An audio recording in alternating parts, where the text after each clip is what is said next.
We should be Are live. we live, man? 76 Are we people live or watching. not yet, man? I think we're live. Yeah. So look, man, to maybe just introduce the people what's going on here. It We is. It is. It's literally Judgment Day, and It is everything Judgment is Day. go. Everything's on fire today. Expect a lot of insults. Expect a lot of back and forth. Expect us to There's 80 people watching. That's actually crazy. Thank you guys for joining in. Sorry, man, I cut you off, but I'm kind of hyped up. So go ahead. No, folks, look, the Besson has good reason to be hyped up. I just want to make sure that y'all hear us. So if you want to let us know in the comments that you guys can indeed hear us, that would be amazing. Folks, this is a super big deal what's going on here. Peter Schiff versus Richard Hart. Peter Schiff represents the traditional anti-crypto market, old Old sentiment, guy. right? And for him to be debating Richard Hart publicly like this is a very big deal because Peter Schiff essentially represents the old guard. Basically, whoever is still against crypto from the traditional markets, that is basically who is in Peter Schiff's corner. And Big for him time. to now be debating Richard Hart, it'll be interesting to see if they talk about Hex, just crypto. Will they talk about Pulse Chain? I think wonder everything. how. Yeah, I wonder how much Peter knows about Richard here, but it's going to be super interesting, man, to see if Peter brings up any good points, how hard Richard dominates. It's going to be super interesting stuff, man. 100%, guys. Thank you guys for tuning in. There's 95 people in the chat, so it's probably gonna get to 1,000,000 soon. We're gonna share everything. Let us know if the audio is working or not in a second here. They still haven't really started, so maybe we'll just talk quickly about what's happening, what we're actually looking for. Booth was in, Jack out the box is in, Ricochet. I've just cracked an egg over my head. God damn, man. I wish you best. Right. What do you guys think? Let's just maybe ask the people. Who do you think is gonna win? Who are you siding with? Are you siding with the gold? Gold is the Pirates risk-off asset is where the biggest store of value is. Where it's been like that for the past 1,000, 2,000, 3,000 years since the Romans and prehistoric eras.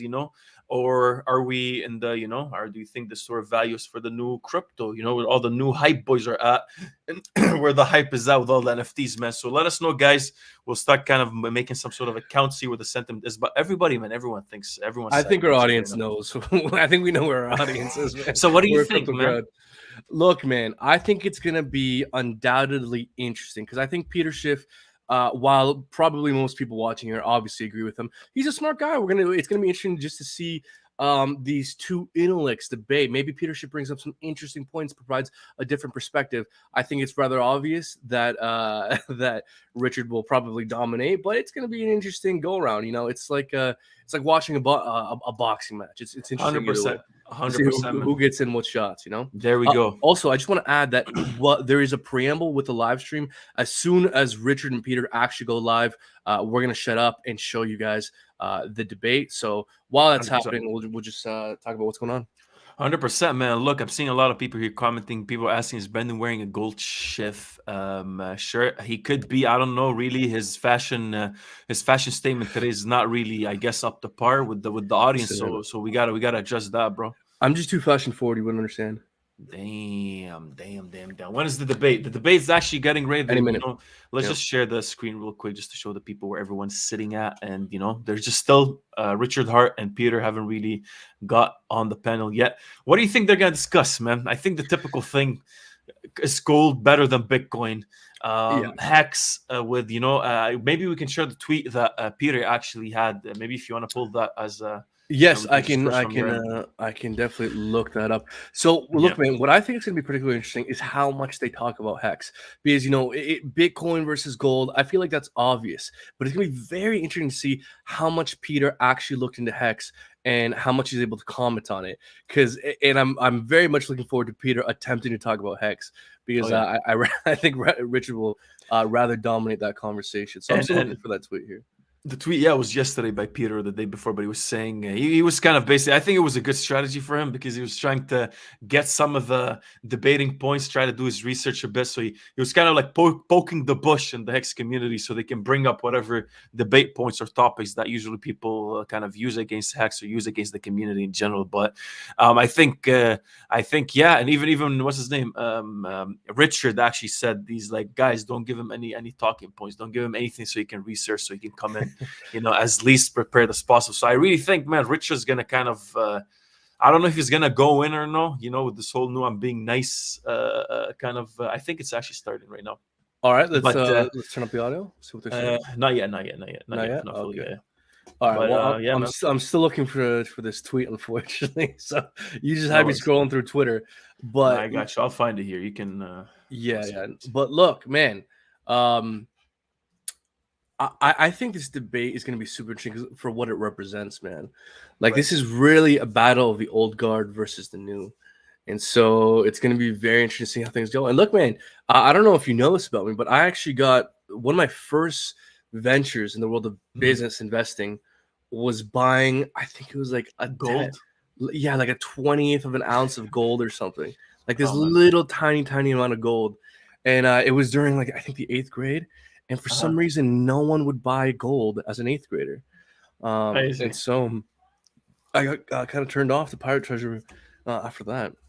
God damn, man. Hey, Yeah, you true gotta get story. with the program here. We're happy to have you in Hex and the crypto space in general, man. So let me show you quick what our boy what's his name? Let's see, where is it at here? Where's it at? Where's it at? Right here. So this is what Peter said, man. He said Hex is a cryptocurrency based on proof of weight, quote unquote, where suckers are rewarded for locking up their tokens. So those who got in early can cash out. The only ones who benefit from the wait are those who don't. And in the end, those who do will be left holding a bag of worthless Hex. So Do you buy that argument? no, I don't, man. Obviously not, I guess. But that's what Peter's saying. Whether you buy it or not, Peter's always as bearish as it can get on crypto and Well, not whatever just the crypto too. coin is, It's the everything, man. economy, man. Peter Schiff said, according to Peter Schiff, the global economic system is going to collapse every fucking 5 seconds. Wow. But man, look, the reason why I think this point in particular is a bad point because you could say this about any financial instrument. You could say this about a Right. stock. If people stop buying Microsoft stock, then the people holding Microsoft stock are left as bag holders. That's You could true. say this about any security. You could say this about any cryptocurrency. Yes, if there is a lack of demand, if demand all of a sudden dries up, then yes, it will be crashed, and the bag holders will be left holding the bag. That's true. That is an applicable criticism that can be applied to everything he holds. It can be applied to gold. People just decide to stop using gold. Well, then Peter's going to be left holding, bags of pirate treasure without being able to sell it. That's It's an true. applicable, that's why I don't think it's a very good point.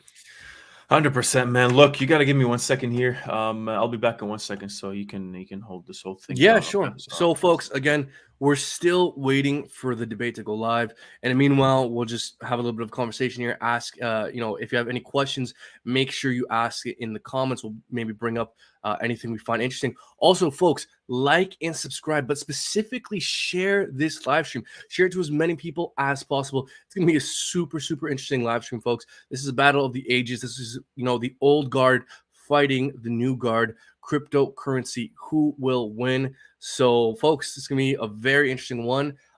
This thing might even go on for over an hour. We'll see. We'll see how things go after the live stream. If Messin isn't too tuckered out here, we'll also have a post live stream kind of wrap up where we talk about some of the interesting points brought up during the live stream. Who we think won, who we think lost, who we think brought up good points. So as well, stick to the end of the live stream as well. If you look forward to that commentary. 100%, man. 100%. Thank you guys for joining. 166,000 people are watching the stream, so we appreciate you a lot. Let us know if you have any questions in the meantime. Well, I see Everything shows up, man. Should I use your link? That's Boofo, man. You wanna get the respectful answer or the straightforward answer, man? Well, why don't I take this? Because I think I can answer it better. Go ahead.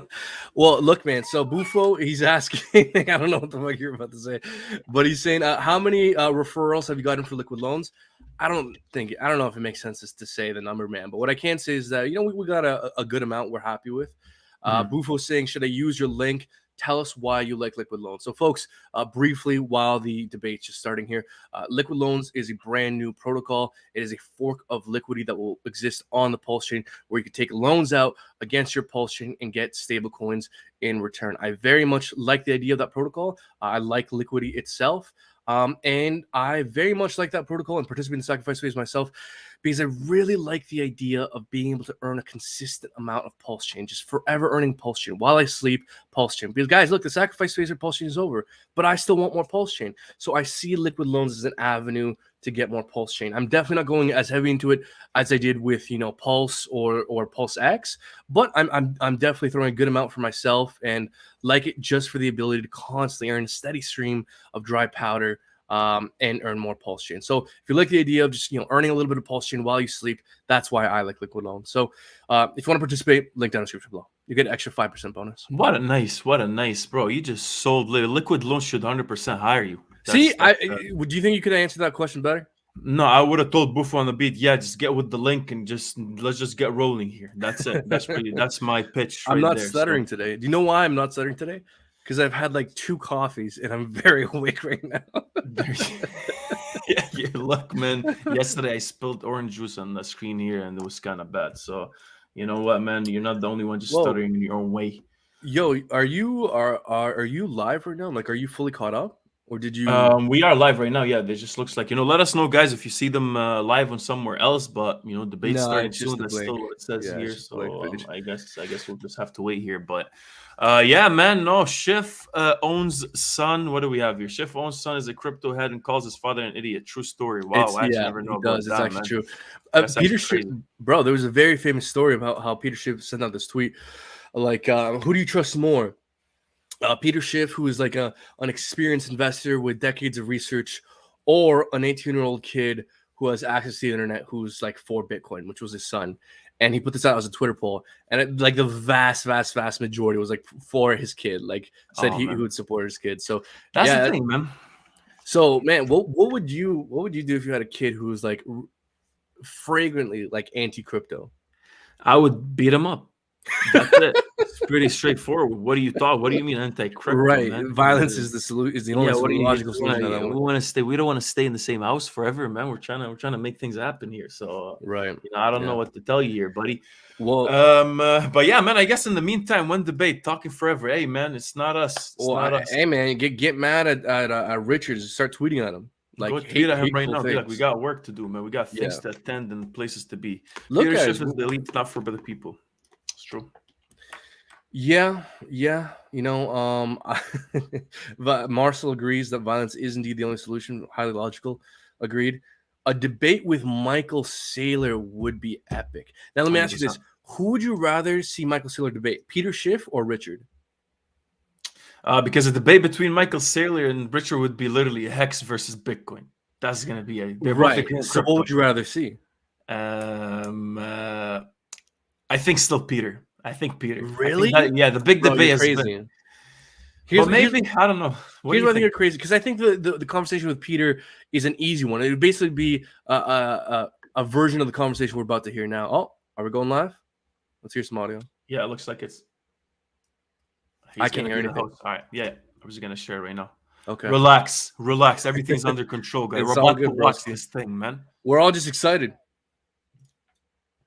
All right, so we're just getting ready on our end here, folks. Yes, sir. Someone is talking. Don't you worry. Don't you go anywhere. We will be sharing shortly. Going head to head today.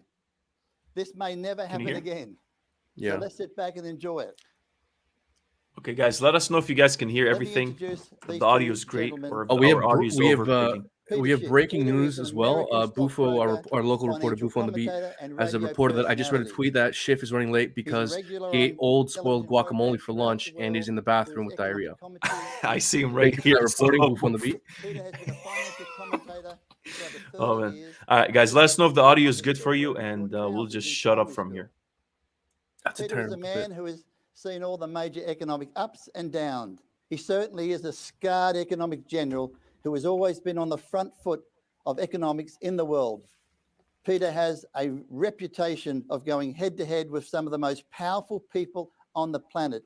And I can tell you, he doesn't lose very often. Richard Hart. Richard's a bit of the flavor of the month. He's the creator and founder of the highly successful cryptocurrency Hex. He's said to have a very high IQ and extraordinary ability in mathematics. This man has a herd of people who follow him around the world. He's like a god. However, many call him a gunslinger, a scam coin owner, a Ponzi scheme creator who can be very rude, very abrupt, and very narcissistic tendencies. True. He's living somewhere in Europe, but nobody really knows exactly for his own safety. He just doxed So, them. ladies and gentlemen, just before I do that, I want to say something. When I was a young boy, 16 years of age, I want to tell you a true story. Everybody loves a story. And I remember there was this fight taking place, 1974. And I was 16 years of age. And I huddled myself into this pub to watch this fight against a former world heavyweight champion, Muhammad Ali. And he was fighting this new, young, brutal George Foreman. They called it the Rumble in the Jungle. I can still feel the electricity in that pub as I speak to you now as a young 16-year-old boy. There was George Foreman. He had brutally, viciously mauled everybody he came across. And he was the world heavyweight champion. But Muhammad Ali said, I'll take you on. All the critics said Muhammad Ali could not win it. He's too old. He's done. He's over. Now, you all want to know what happened in that fight, don't you? Well, I can tell you, I can still remember it. Bro, Let him talk already, old man. Good I don't need Jesus. to Google anything. Let's get with it. Muhammad Ali. This guy totally came just out doxed and Richard. defended You see him get himself upset when he and said didn't that? throw any punches This for is many Richard doesn't like many saying part where he of the lives. fight. Richard's George saying like punched this. himself out. Like a And mad all gorilla. of a I sudden, love about his the shirt. Ready eighth to round, bounce. Muhammad Ali let loose. He looks And like he a Louis knocked Vuitton out suitcase. This young 23-year-old world Doesn't he? heavyweight champion, George Foreman, in All right, the we're gonna Rumble shut of up the here. Let's mute Jungle ourselves. in Zaire. How will today turn out? Will this old fox win? Or will this young Damn. gun actually turn the tables and mow the When will you whole let them economic I'll be honest, plan man. They needed down? one of us We're there. about to I don't know find what the out. hell this guy's Ladies going and on. gentlemen, let's welcome, and I've got here Richard Hart and Peter Schiff. Are you there, gentlemen? Yes, I'm here. Yeah, I'm here. Maybe you could just stop talking about how old I am and start. I'm not that old, you know. Plenty of people older than I am. Well, we're kind of a similar age, mate. So I'm feeling, look, 60 is the new 40 or something, isn't it now? Well, I'm not even 60 yet, so. Well, I am. So I'll All take right. Well, so you see, you're the old man here. steady. Steady. Anyway, Let's Richard, get good to it. see you. Thank you for being with us. Hey, pleasure. Good on It's a you. pleasure. Love to be here. Look, what I want everybody to know that how this event started is that Richard, he put a tweet out and he said to Peter, I challenge you. Would somebody take it up? We took it up and we brought you two together. It hasn't been easy, but we've brought you both together. So I want to thank you both for making the effort and giving us your time. Gentlemen, I have a series of questions. We'll run through them. Don't know how far we'll get with the questions, but I'll try and get as many done as possible. And you'll both have a chance to talk and rebuttal. Maybe if we don't scream over the top of each other, give each other a chance to explain what's going on. That'd be nice. Okay, are we ready? I'm ready. Okay. All right. You both believe in your respective investment vehicles. And please, I'm going to read from some notes here, so please forgive me. For Peter- God's sake. Peter, you're about gold, I'm and about Richard, you're to about break this. cryptocurrency. Okay, all right. Peter, where do you see gold going in the next 12 months? And Richard, where do you see cryptocurrencies heading in the next 12 months, including Bitcoin? So I'll start off with you, Peter. Where Shitty is it question. all going for gold? All right. Well, first of all, let's put gold in its proper context because I'm not all about gold. I mean, I'm an investment manager and I've constantly or consistently recommended that people hold maybe 5 or 10% of a portfolio in gold. But the remainder of the portfolio is in, income producing assets, companies that I think have good fundamentals, that are growing their earnings, that are paying good dividends. I look at gold as a proxy for cash. A lot of people are talking about holding cash now, not for the yield because there is none, but for the optionality, because if stocks go down or real estate goes down, you can use your cash to buy these assets on sale. Well, I do the same thing with gold.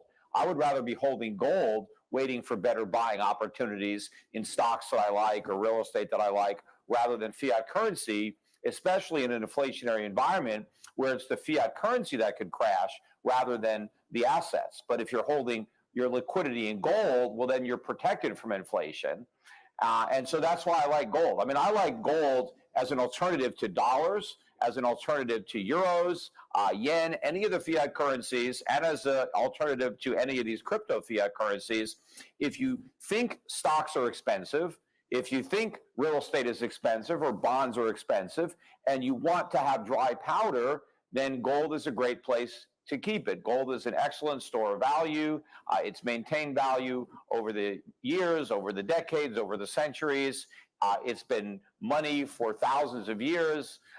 So I believe that gold is a good, it has a position in a portfolio to act as a as a store of value and as a source of liquidity. But over the long run, I mean, gold doesn't produce any income.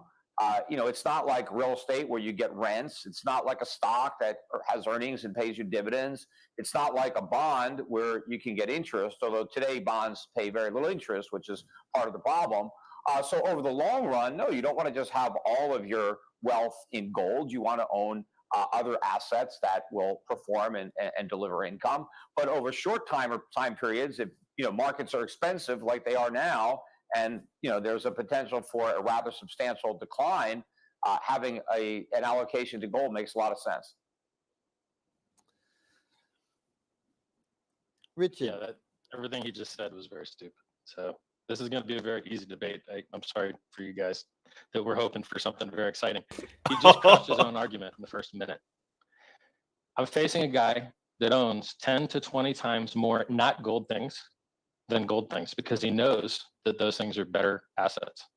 He says that gold holds value over time. It doesn't. Here's a chart of gold adjusted for inflation where you lost money for 40 years. 40 years you lost money. 40. If you had bought gold 10 years ago, you're down today. You lost money from 10 years ago, not even inflation adjusted. So for a guy that doesn't even talk his own book, literally starts the conversation with, I don't even like this stuff enough to own more than 5 or 10% of it, it's going to be a very easy debate to win. And the charts, the facts are on my side. I got good news for you. Just because gold is a terrible investment, I may even own more than Peter with my $250,000 gold watch or my gold trinkets. I understand what gold is supposed to be used for. Gold is used as jewelry for 50% of its market cap. Go on Wikipedia, look up gold. You'll see that 50% of the sales of gold is for jewelry. And what is jewelry? It's just vanity. And what could be more willy-nilly and prone to fancy than vanity? So gold that he doesn't even believe in enough to own more than 5 or 10% or recommend anyone own more than 5 or 10% is backed 50% by people flexing and looking silly. I look silly on purpose, right? So, I mean, you want to see the hex chart? You want to see what the hex chart looks like? It ain't looking like this. Here's what the hex chart looks like. Only up and to the right, forever. By the way, copper beat gold. You bought gold 5 years ago, you would have been better off with copper. Copper that you can actually use. Peter says gold, well, I don't want to crush all his arguments ahead. I could just beat all his arguments now. What he's going to say is gold has value, Bitcoin doesn't have value, which is instantly defeated by the fact that you can exchange Bitcoin for gold. I remember back when Bitcoin cost less than an ounce of gold. Now Bitcoin costs 20 times more. You could have bought, in the top of, I bought Bitcoin at 30. I mined it at 50 cents. In 2013, it went up to $1,300, which was the price of gold. An ounce of gold was worth less than a Bitcoin in 2013, 2014. Now, an ounce of gold is worth 20 times less than a Bitcoin. And so the fact that you can turn Bitcoin into gold at any time you want, I think his company even accepts Bitcoin to turn it into gold, disproves his idea that Bitcoin has no value. And I don't even like Bitcoin. Bitcoin destroys the environment just like gold does. 50 to 60 people just died yesterday mining gold. Yesterday. How many people died mining Bitcoin? So this is the reality that we live in. I've already won the argument. It's just a question for the audience. If you're finished flattering yourself and congratulating yourself, first of all, yes, I just because I think that gold should be a small part of a portfolio doesn't mean I don't like gold. I just said that gold is not an investment. Gold is like cash. And right now, I think there are a lot of very good investments around the world that I want to own. Now, if I had a choice between just the NASDAQ and gold, I would own all gold. But those aren't my choices. If my choices were all gold or all Bitcoin, I would own all gold. If it was all gold or all hex, I would certainly own all gold. I would own no hex. I would own no Bitcoin. But when I look around the world and I see a lot of good companies trading at very low valuations and paying very good dividends, I want to own those assets. I don't want to have everything in gold. Now, if things were a lot more expensive, I might want to up my allocation to gold, but I would never include hex in my allocation. I mean, you want to talk about what gold's done over a particular period of time. Well, yeah, if you bought gold 5 years ago, you had a great return. It's up 9% over the last 5 years. Over the last 10 years, no, it's about flat over 10 years, but go over the last 20 years. 20 years ago, gold was less than 300, and now it's 1,900. So that's a pretty good return. Now, if you want to say, oh, what if you bought gold at its peak in 1980 at 800, you have a lousy return. Go back 10 years earlier and you bought it in 1970 at $35 an ounce and you had an incredible return. So you can always pick and choose whatever time frame is convenient for you. But the reality is you're so excited about how much hex has gone up. Hex is down about 70% from its peak. So there are people who bought hex who are down 70%. Nobody is down anywhere near 70% in gold. And the people who have made money in hex haven't made anything because they haven't sold, because they've locked up their hex in your scam of a CD. You've conned people into taking a worthless currency that you create for nothing, and they've agreed not to sell it so you can keep unloading yours to the people who are foolish enough to think there's a free lunch and they're going to get rich in your pyramid scheme, but they're not. They're going to go broke. And eventually they may come looking for you because all the money that your followers are going to lose is the money that you're making. And we'll see how the authorities feel about that, when you end up in a court of law, because I know a lot of the people who lost money are going to be looking to have to try to claw back some of their losses from your winnings. So what Peter here is doing is called a parade of imaginary horribles. So to the best of my knowledge, no cryptocurrency founder has been imprisoned for creating a cryptocurrency. Satoshi, who created... I didn't say imprisoned, but I think you will be sued. But go ahead. Okay, so let me give you an example of a company that created a cryptocurrency and got sued. Unregistered security offering, Tezos, got sued, settled. EOS, unregistered security offering, raised $4.2 billion, settled for $27 million, and got a waiver to continue operating their business. And the reason the SEC is friendly towards and settles with these companies is because they actually do care about the investors, and the investors don't want their money back because they all made money. People that bought EOS at the ICO made money and are still up today. People that bought Tezos at the ICO made money and are still up today. And so this idea that people are going to want their money back is factually false, provably false by SEC jurisprudence, by SEC case law. They're only going to want their money back after the coins crash.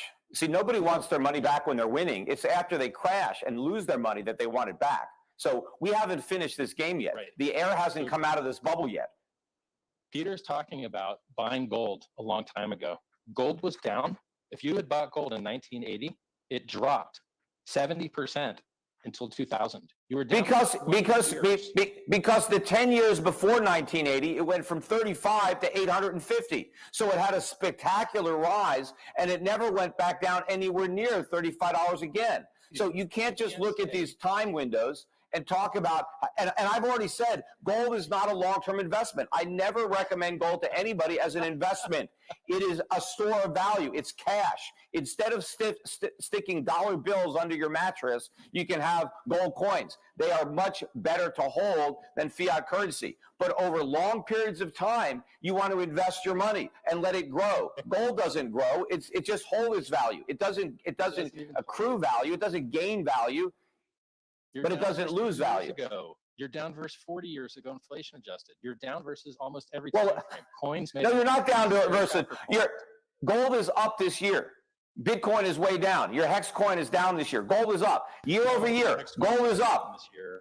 No, yes, it is up this year. No, it's not. What did it end? What did it end last year? I saw it was as high as like 49 cents, and I just checked it. It's 15 cents. So where did it end last year? Hex went up 1,000,000%. Where did it end 2021? Where did it end 2021? December 31st, 2021. Here's the hex chart. December 31st, 2021 was 6 cents. Actually, half of a cent. Actually, based on it went down from 49 cents to 6 cents, and then it snapped back up to 15 cents. No. Well, I just looked at the chart on CoinMarketCap. I don't know. Is that not the actual chart? It's a good site. Yes, CoinMarketCap actually has an accurate price chart, but you have to click log in the bottom right corner, or else it doesn't make sense. So when you compare an investment that isn't even an investment, Peter just told you not to invest in gold. It's not an investment. It's just a risk-off asset to just sit in until you get into. Well, it's a store of value. It's a monetary equivalent. It's like holding cash, except instead of dollars or euros, which are just fiat, creations of a central bank, you can hold real money, which is what central banks used to hold. All these currencies used to be backed by gold and redeemable with gold.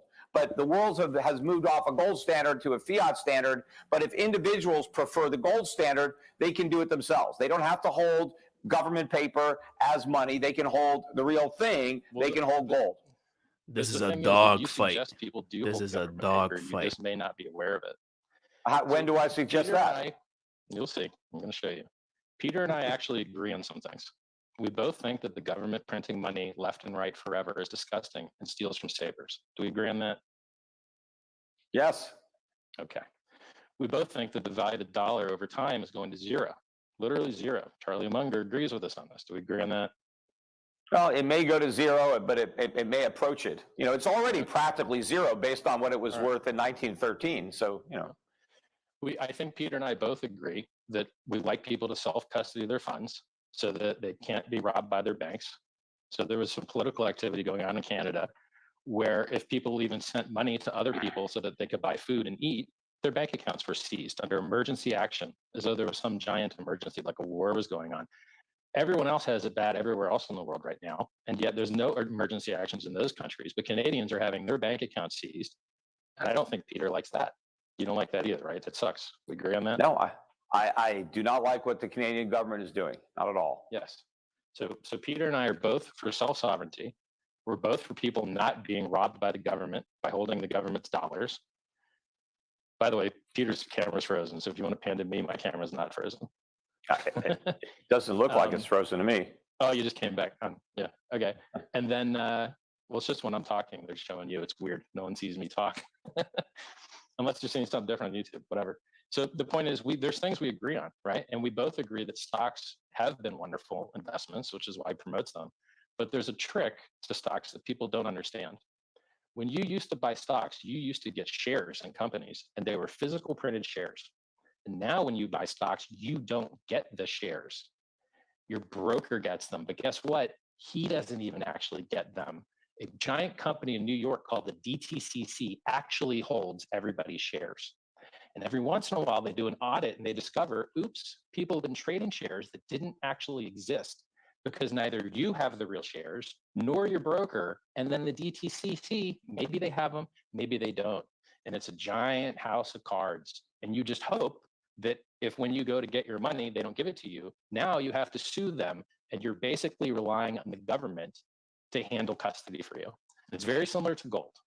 I've got $4 million of watches. They're mostly gold. I know that platinum's a better metal for making watches from because I can use 95% platinum to make a watch, why it says 950 on it. But on a Rolex that has gold, it's only 75% gold because they have to alloy it with actually more useful metals to make a watch out of it. They're not more useful. They're just, they have different properties. They're not more useful than gold. And by the way, if you have $4 million worth of watches, maybe in those watches there's $40,000 worth of gold. I mean, it's maybe about 10%. That's right. Yeah, so it's not, they don't, so you don't have most of the appreciation of gold as well. But most of the value in a watch is due to the craftsmanship, the making of the watch. The gold is used because of its properties that make the watch better, that make it last longer, that make it look prettier. You can go swimming with the watch. It's like, it's going to resist the water. There are a lot of characteristics of gold that make it appealing in jewelry. It's not used in jewelry by accident. It's used because it's very good. Like literally. Who cares? Own more gold than I don't know. How much do you own? I don't know. You talk a lot. I have no idea. Right now, if you go on my website, any of my YouTube videos, and you scroll down to the info, I have the model numbers and prices of all the watches I own. Well, who cares about how many watches you own? I got gold watches too. Who cares? I don't splash them all over my website. I mean, I'm wearing one. Here, I'm wearing one, but I don't like flash them on my YouTube channel to show everybody that I got gold. But I wear them. Okay, well, I've got another question or two. I don't have a big gold pendant around my neck. Let's move to the next question, gentlemen. You know what? Why don't you wear some hex? Where are your hexes? Get yourself a watch made out of hex for Bitcoin. Cryptocurrency was invented to solve custody. Peter. Because right now you don't have custody of your shares, the DTC. Yeah, but when you have custody of Bitcoin, you have custody of nothing. So what? Who cares when you're custodying nothing? Peter, I've got a question. I've got a question for you, Peter. You can only sell it because there's a fool who wants to buy it. But eventually the fools will run out of money, or you'll run out of fools. Gentlemen, let's get out of the jury shop. Let's have a chat about a few other things. Peter, can you keep ignoring the mass adoption of cryptocurrencies? We've got big institutions getting on board, countries accepting Bitcoin as legal tender. You've got Bitcoin representing the fastest adoption of any technology recorded in human history. It's growing at 113% a year. Peter, do you feel you missed the boat and regret first of all, not investing in cryptocurrency? Okay, so first of all, as far as ignoring the mass adoption, I don't have to ignore it because it's not happening. There is no mass adoption of Bitcoin for anything. You're talking about countries accepting it. Okay, El Salvador is trying to experiment with it, but that's one little country. You can't say that that's some kind of wave of countries making Bitcoin legal tender. Is Wall Street in it a little bit? Sure, because Wall Street thinks they can make a buck on it. I mean, they don't give a damn. And most of these big investment banks that are allowing their customers to trade, they don't trade it themselves. I mean, they're just trying to make a buck. They're operating the casino. And if people want to gamble, they're like, well, we're going to let them gamble at our casino because they may gamble at someplace else. What I will concede is that there are a lot of people that are gambling on cryptocurrencies, Bitcoin being one, but there's almost 18,000 others if you count all the altcoins, and then you can throw in all the NFTs. But what Bitcoin and other digital assets are used for is gambling. People buy them because they think the price is going to go up. People don't sell them because they think the price is going to go up. So it's all a bunch of trading. It's not being adopted for anything. That's all pie in the sky hype to try to justify the appreciation that all the pumpers are claiming is coming. And that's why people are buying it and holding on to it. Or in the case of Hex, they're getting paid to hold it and penalized if they sell it. As far as regrets, do I regret not buying it? Well, look, obviously, I'm not an idiot. I mean, there are a lot of things with the benefit of hindsight. You can look back now that you know everything that happened and say, well, I could have bought this and made all this money. Of course, I could have bought Bitcoin when I first learned about it. I don't even remember where it was. I'm pretty sure it was below 10 bucks. I don't think it was below $1, but who the hell knows? It was so long ago, you know, it's hard for me to remember. But all the problems that I had with Bitcoin when I first noticed it, I think are all valid.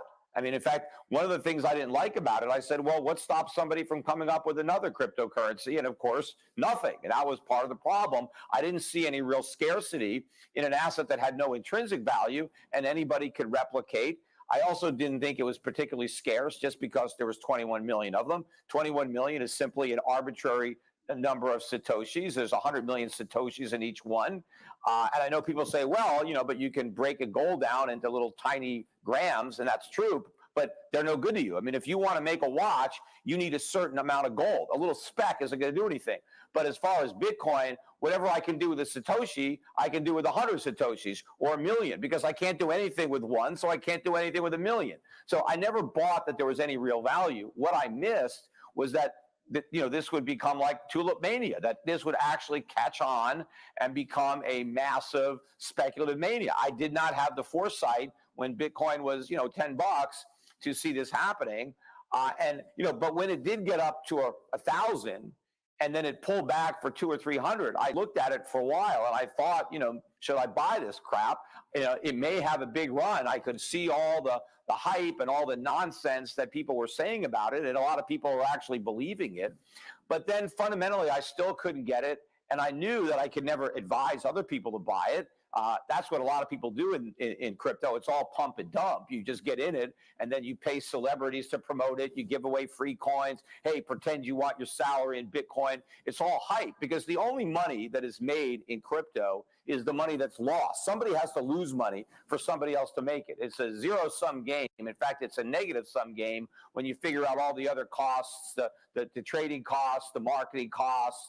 Think about all the money that was spent last year advertising Bitcoin and other cryptocurrencies. They spent a fortune pumping it up, yet everybody who bought is way down. I mean, the market's been killed despite record amounts of publicity and advertisement for Bitcoin. Now, so do I regret not taking advantage of other people's greed and ignorance? Yes, I could have made a lot of money had I bought some Bitcoin and sold it. I have no idea where I would have sold it. Had I bought some years ago, you don't know. Would I have still held it if I bought it at $10 or $20? Would I still own it at 38,000 or 37,000, wherever it is right now? I have no idea. Wait until Peter finds out about stocks. Right? And there's a lot of other speculative investments that I didn't make that I could have made a lot of money on. Fortunately, there are a lot of them that I did make. I mean, I've made money in other things, and I've done well on other investments. Yeah, I mean, Bitcoin would have been the best investment I ever made had I bought it at $10 and sold it at 69,000 at the high. Sure, or even if I sold it today and bought it at $10. But I didn't do that. He needs to let Richard speak, man. Yeah, it's been running for a minute. Is not sell it, because that's one regret I'm never going to have. But a lot of people are going to watch their paper fortunes completely evaporate. People are going to go from millionaires to nothing, and people are going to have a lot of regrets over the paper profits that they never realized. To that, are you okay? Am I in the video when I talk? Do I show? No, it was my question. So. Oh no, but I never see myself on this feed. Oh, no, you guys never switched to my camera or what? Showing Richard. Yeah. Okay.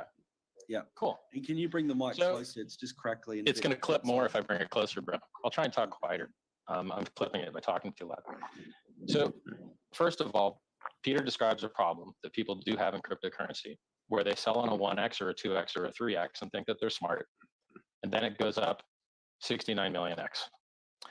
So you could have bought Hex on January 5th of 2019 and sold it when it doubled, when it doubled, when it doubled, when it doubled, when it doubled, when it doubled, when it doubled, when it doubled again, when it doubled, when it doubled, when it doubled, when it doubled, or when it doubled. It doubled 13 times in 2 years.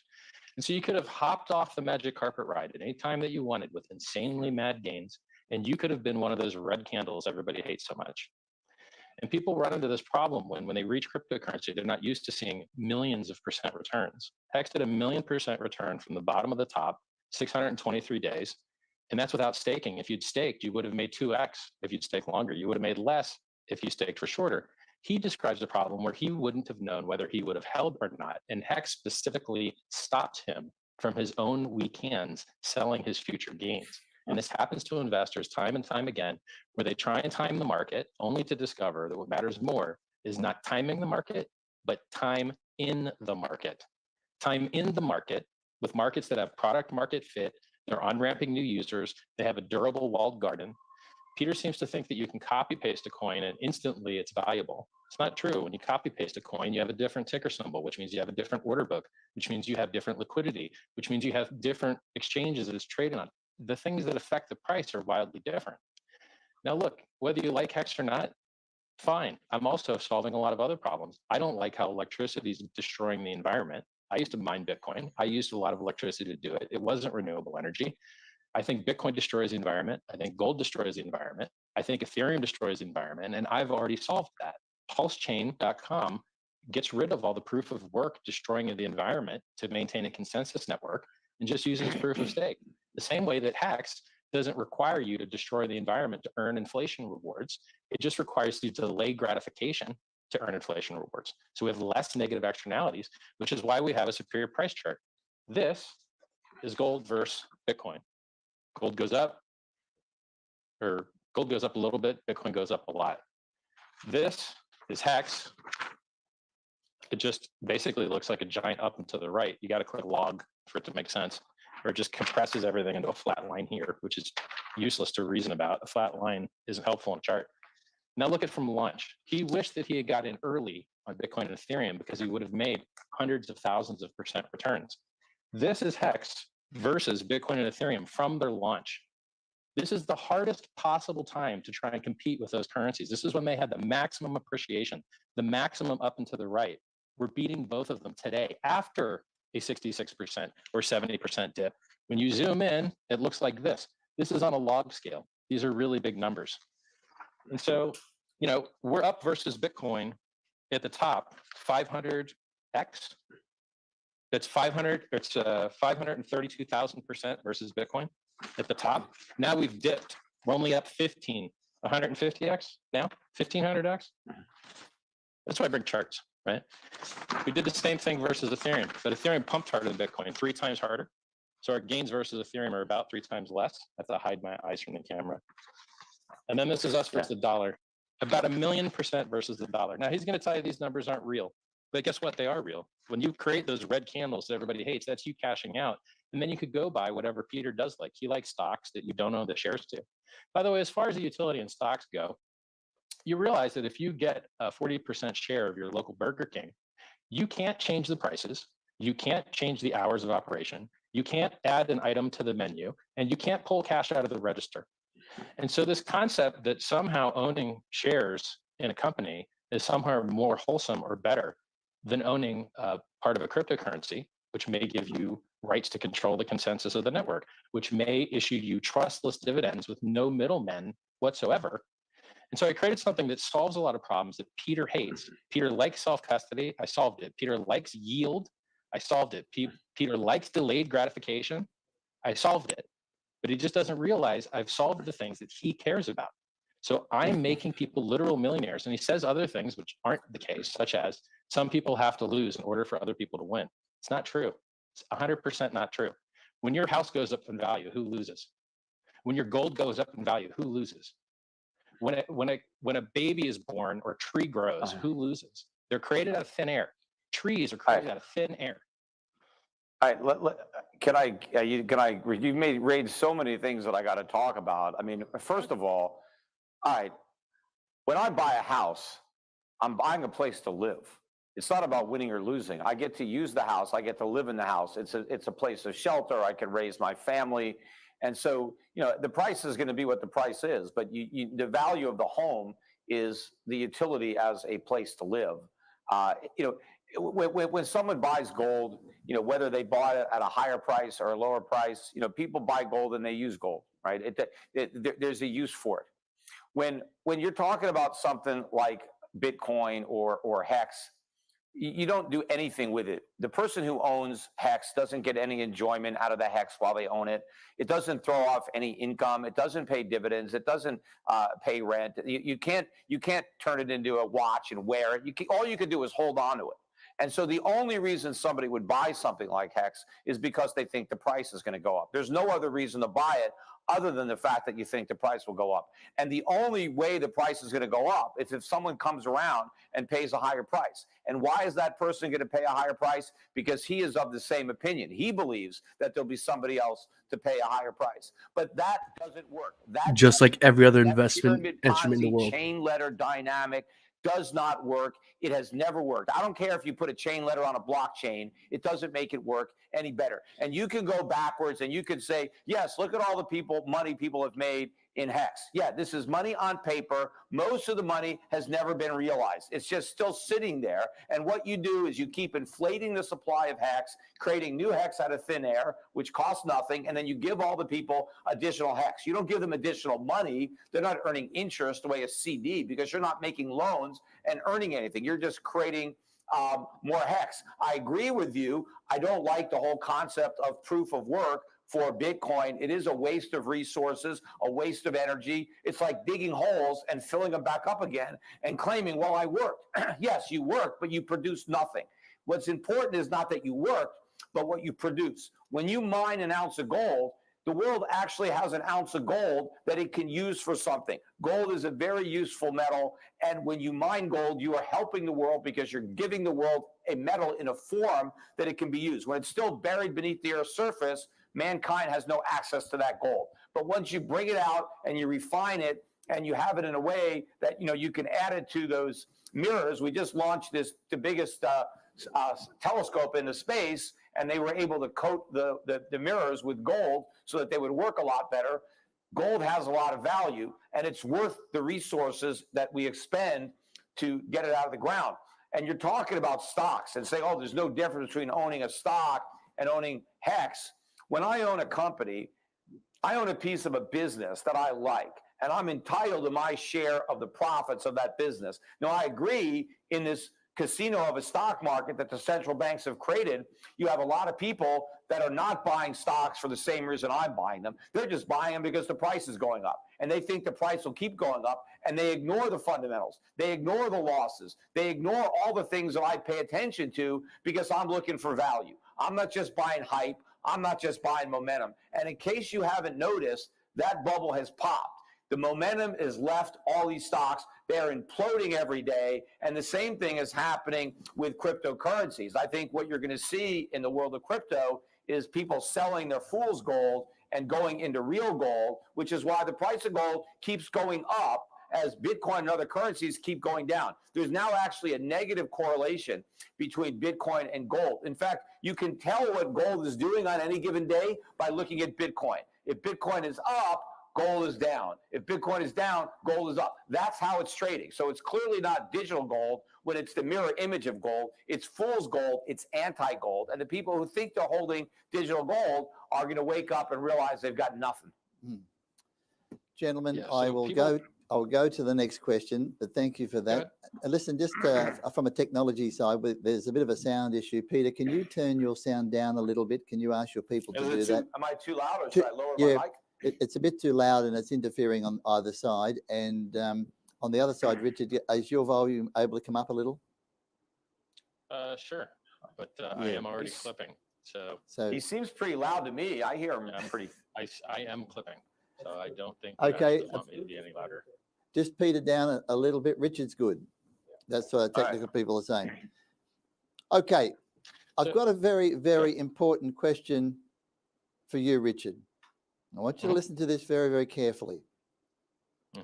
Hex has been called the fastest growing asset ever, but also been called the greatest con of all time. Richard, you have a lot of loyal evangelists, but you also have a lot of detractors and people calling you the biggest scammer of the century, running the largest pyramid Ponzi scheme in history. How can we believe you're not the greatest scam artist to ever live? And I want to add one other thing. Richard, I'm an old financial planner.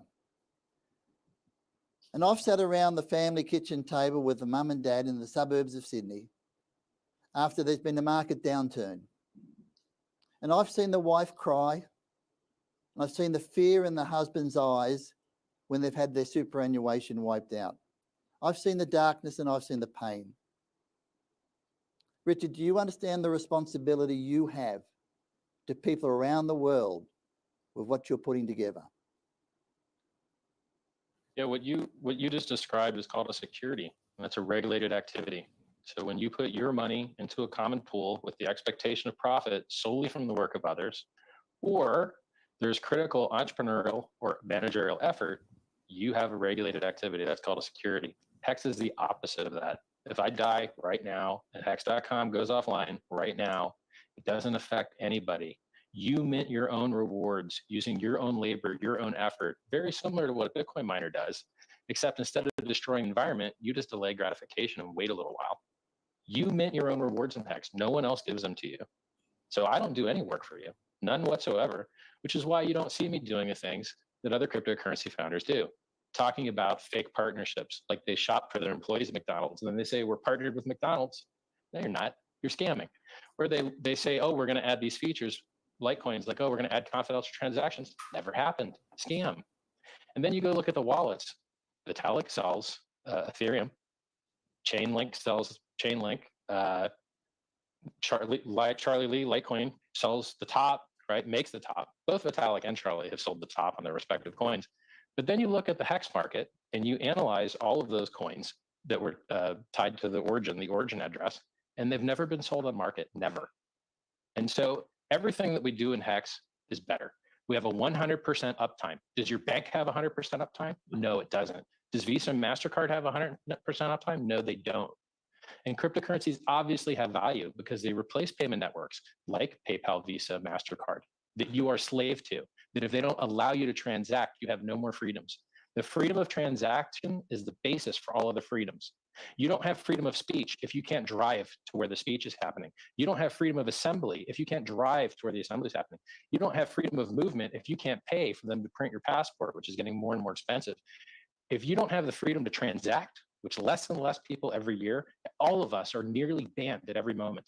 You say the wrong thing on social, you're banned. You say the wrong thing in Canada, they come to your house and knock on your door and beat you up about it. And by the way, in Canada, did you know that if you try and buy gold, you have to pay GST?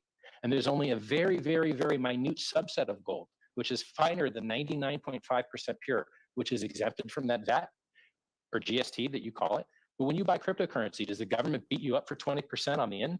No, they don't. No, they don't. Because cryptocurrency is a superior product. And Hex monetizes time.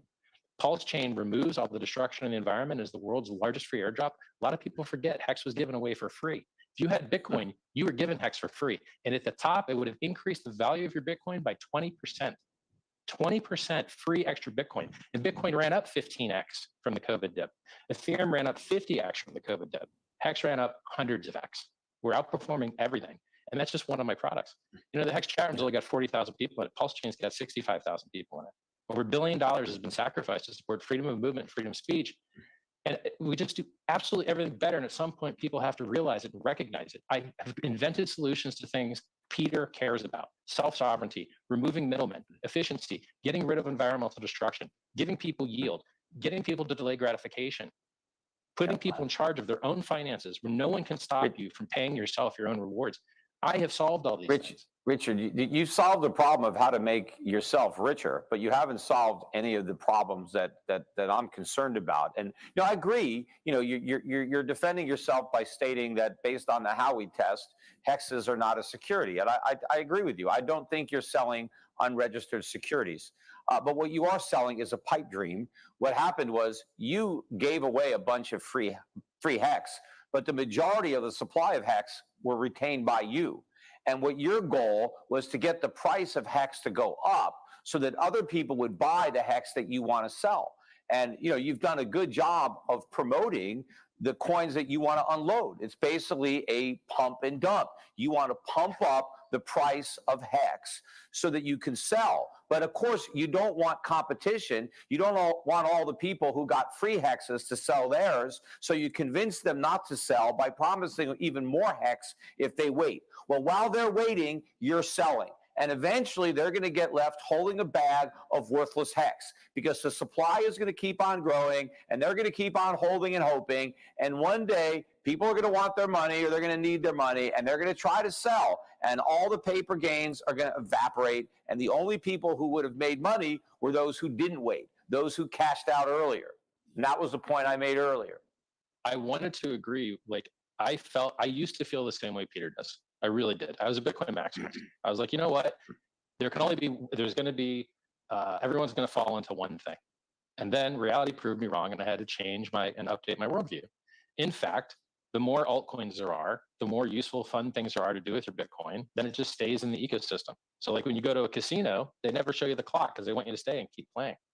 And so designing systems which accrue value for shareholders is very similar to designing an economy or to designing a cryptocurrency. And yes, I appreciate your compliments that I've designed something that is extremely sticky, that gets people to delay gratification, that gives people hopes about the future, which is why I have seen people whose lives have been saved by hacks that I couldn't save with my self-help books.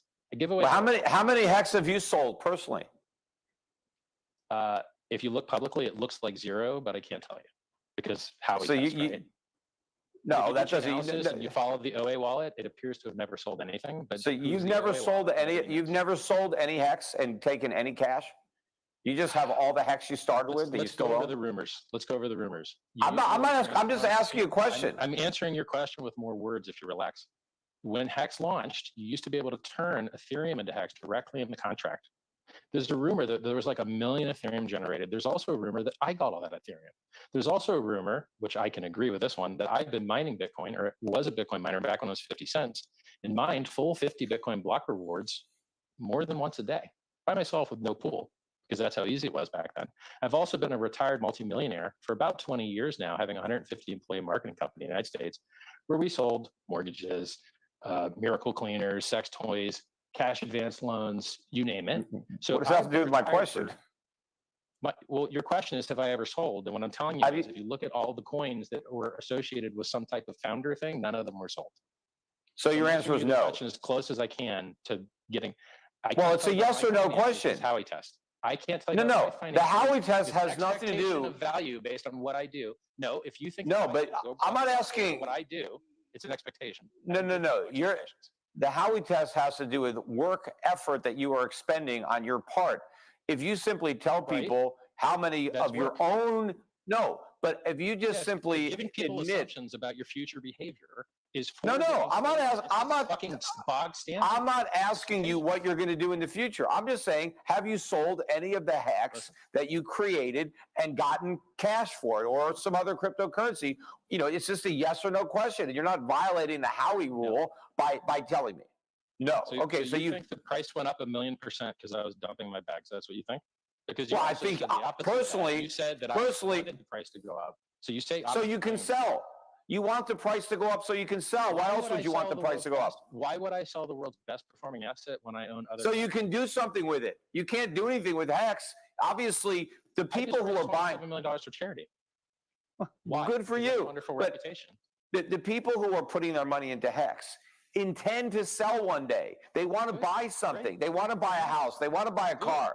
So Be the they have to man, do it. Brad. But you're telling me you haven't sold any. You don't want you just have all your hex. I've been retired for 20 years, bro. This for me isn't about the numbers. It's about doing more. I want to change the world. I want to make the world a better place. Well, I don't think you're going to make it a better place by conning them into buying hex. Because you're the guy that's been wrong for 20 years. You've been wrong. I haven't been for wrong. 20 years. No, I haven't. I've been right. I've been right a lot. I've been pretty right over that time period. Uh-huh. You know, have I gotten everything right? Have I gotten all my time? 20 years ago, you're still breaking your balls. Okay, I have Wow, more money. you- I've been a success. I've been a large Well, success than you. If you don't count your hex, I don't know that. I don't know if you have more money than me or not. I'm not counting the value of your hex. Let me know when you raise 27 million for charity. Listen, What you don't 27 even million? understand how Hex works. Hex is virtual lending, but you don't understand that it's No, virtual. there's no lending. Who are you lending to? Yes, there is. Who's- Listen, when you lock up your coins, do you think that value just disappears? No. That value is don't do- transmitted to the only people that can harvest it, which are the people that aren't staked. And the people that aren't staked get diluted, a form of payment, a form of interest. Right, but they which can is sell. No, paid they to can people sell. That are staked. Correct. That's Yes, right. The but it's only you're just people- transferring. It's a transfer. That's what I said. Correct. That's what So lending you're is. transferring Correct. it. Yes. No, but there's no real value being created. You're just transferring it there is. around among the various people who own it. Why don't you understand that your virtual concept of value in your head is not as real as the price No. that you can sell things for? No, because you're Price confused. chart is real. Your fantasy is not real. There's You a think difference things that have a between great price and chart- value. That's right. Price is not value. Value is what you get. Right, and when you what buy you pay, hex, you value is pay a what you get. price, but you get no value. There is no value in hex. There's no value in Bitcoin, but there's a Here, price guys, because there's somebody willing to buy it. Sure, but that price might not exist tomorrow when people no longer want to gamble, when the illusion wears off. I mean, at some I called point, the top on the day. I called the Bitcoin top on the day, and I've done this 2 cycles in a row. While everyone else is telling you about $100,000 Bitcoin, $1 million Bitcoin, I'm telling you that this is the top, and I published the chart. And I've done that 2 cycles in a row. You call the top every single day because you're a noob No, I don't. speculator that doesn't know about technical analysis, that doesn't know about fundamental oh, analysis. so It's never where's mind the bot? Okay, It's so not as what's successful a business as me. all right? So You're you new. okay? So where's the next low then for Bitcoin? Traditionally, Bitcoin dropped we're- 85% after a parabolic blow off top. This cycle So is it's gonna- different it's- because the so government it should go down to about 11K. All right, that's a reasonable expectation. Agree. And yes, then- because and it's then- what it has been doing for decades. And what's going to happen to hex? What's going to happen to hex? Well, Hex continues to have giant dips like it always has, but it also makes new all-time highs. You got But what if 80% dip only cancels out a 5x pump? And when you have a 1,000,000% pump, you would have to drop 99999999999% Right. cancel it out. But just because Bitcoin or Hex has come back from a previous crash doesn't mean it's going to come back from every crash, because one crash may be the final crash. No, there's scientific. So you're saying that so Hex is guaranteed to go up? No, it goes up and down all the time. It just tends But is to it go up more than down. It's right? But it like 5 or 6 times. But it could drop 95% or 99% or 100%, can't it? Yes. And it may never come back, right? Literally, it's unlikely, that last part. The last part's unlikely. Well, yeah. Well, what are the odds? I mean, I think it's more likely than not. Well, very low. Look, well, based on what? Well, I'll tell you. There's a coin that was literally made as a joke in an afternoon that is inferior technology called Dogecoin. Yeah, I heard of it. Dogecoin is a copy of Litecoin, and Litecoin is a copy of Bitcoin. And basically, the difference between Litecoin and Dogecoin is they changed the logo, and they made it inflate more. And it's actually, they don't even have their own miners. They're merge mined with Litecoin, and Litecoin's trash on its own. So it's a copy of trash. And I don't even like Bitcoin that much. You know, people say Bitcoin's never been hacked. Yes, it has. The network was forked once. Somebody printed 6 billion extra coins. There was another hack that could have been executed 2 years ago where anyone could have minted as many free Bitcoin as they wanted, but the developer responsibly disclosed it instead of just minting all the free Bitcoin. I tell people the truth about the prices, that every cryptocurrency drops 85% more often than people wished, except for stable coins, and they have huge counterparty tail end risk. I'm very honest about the price risk. I'm very honest about what these things can and can't do. Bitcoin's trash technology. It has very low throughput. You can never do all the transactions of the world on it. It has a very conservative roadmap. They almost never improve it. The price performance is garbage. So from the COVID dip, Ethereum outperformed Bitcoin by 3-fold, and Hex outperformed. So with all those flaws, why do you maintain it's better than gold? Well, because the price chart of gold sucks. And the problem with gold is, no, you're just looking at a 40-year price chart. You know, so you why don't you look back at 40 years old, bro? How far back should I go? Well, if you were my age, you could go further back and see gold. When I was born, gold was $35 an ounce, and now it's $1,910. So it's done pretty good over my lifetime. No, I'm not. You can't start. But you know what? By saying I don't suggest anyone invest in it, and then come hard later. No. I'm not. Gold is a better store of value than fiat currency. And so if you want to save, I recommend saving in gold. There's a difference between saving and investing. An investment, weaker opponent than fiat. That's the weakest comparison imaginable. Well, that's what gold competes with. It competes with fiat. 40%.